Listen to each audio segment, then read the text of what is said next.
ഇതിൽ തുടർ ചികിത്സ അസംബ്ലിയിൽ തന്ന ഉറപ്പാണ്. ഈ ഒന്നാം വർഷത്തിലും തുടർ ചികിത്സയുടെ എല്ലാ കാര്യം ചെയ്യുമെന്നാണ് ബഹുമാനപ്പെട്ട മന്ത്രി പറഞ്ഞിരിക്കുന്നത്.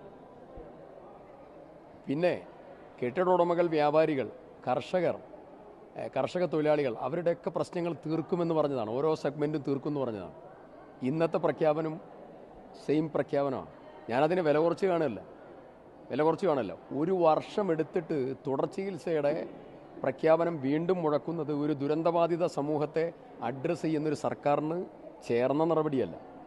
ഒരു കൊല്ലക്കാലമായി അവർ ഒരു നിലക്കും പോകാൻ പറ്റാതെ മുട്ടി നിൽക്കുമ്പോൾ ഞാൻ ഇന്നിപ്പോൾ കൊടുത്ത നിവേദനം തുടർ ചികിത്സയുടെ കാര്യത്തിൻ്റെ ഭാഗമാണ്. ഒന്ന്, പിന്നെ മരിച്ച ജെൻസന്റെ അച്ഛൻ്റെ കടം സർക്കാർ ഏറ്റെടുത്ത് എഴുതി തള്ളണമെന്നുള്ള നിവേദനം ഉൾപ്പെടെ ഞാൻ കൊടുത്തു.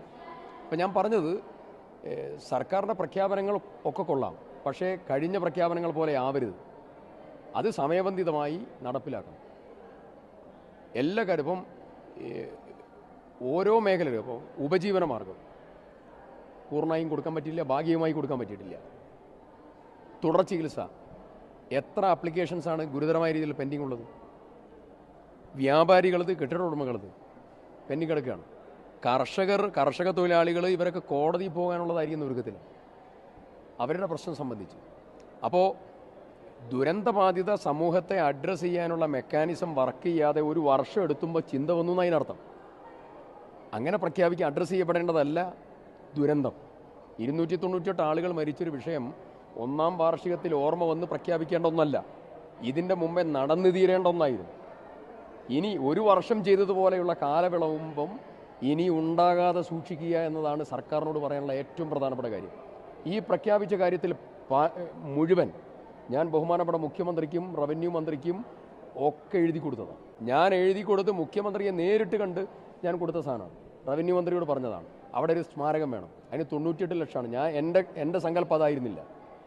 ഞാനതിന് വില കുറച്ച് കാണില്ല. എൻ്റെ സങ്കല്പം ഉരുൾപൊട്ടൽ ഉൾപ്പെടെയുള്ള കാര്യങ്ങൾ പഠിക്കാൻ ഉള്ളതായ ഒരു പഠന കേന്ദ്രം, അതോടൊപ്പം തന്നെ പിന്നെ മരിച്ചവർക്കുള്ളതായ ഒരു നിത്യസ്മാരകം, ഒരു നല്ല സ്മാരകം, അതായിരുന്നു എൻ്റെ. ഒത്തിരി കാര്യങ്ങൾ അതിൽ വിഭാവനം ചെയ്തിരുന്നു. അങ്ങനെ ആ തലത്തിലേക്ക് പോകണം. പക്ഷേ ഇപ്പോൾ ഒരു സ്മാരകം എന്ന തലത്തിലുള്ള ചെറിയ തലത്തിലുള്ള കാര്യമാണ്. ഞാൻ നേരത്തെ എഴുതി കൊടുത്തതാണ്. ഇതൊക്കെ ഗവൺമെൻറ് ശ്രദ്ധയിൽ നേരത്തെ പെടുത്തിയ കാര്യങ്ങളാണ്. പക്ഷേ ഗവൺമെൻറ് തീരുമാനം എടുക്കാൻ ഒരു വർഷം കാലാവധി എടുത്തു എന്നുള്ളതാണ്. ഇനി ഇതുപോലെ വൈകരുത് എന്നുള്ളതാണ് ഏറ്റവും പ്രധാനപ്പെട്ട കാര്യം. സംസാരത്തിൽ ബഹുമാനപ്പെട്ട മന്ത്രിയോടൊക്കെ നേരിട്ട് പറഞ്ഞിട്ടുണ്ട്.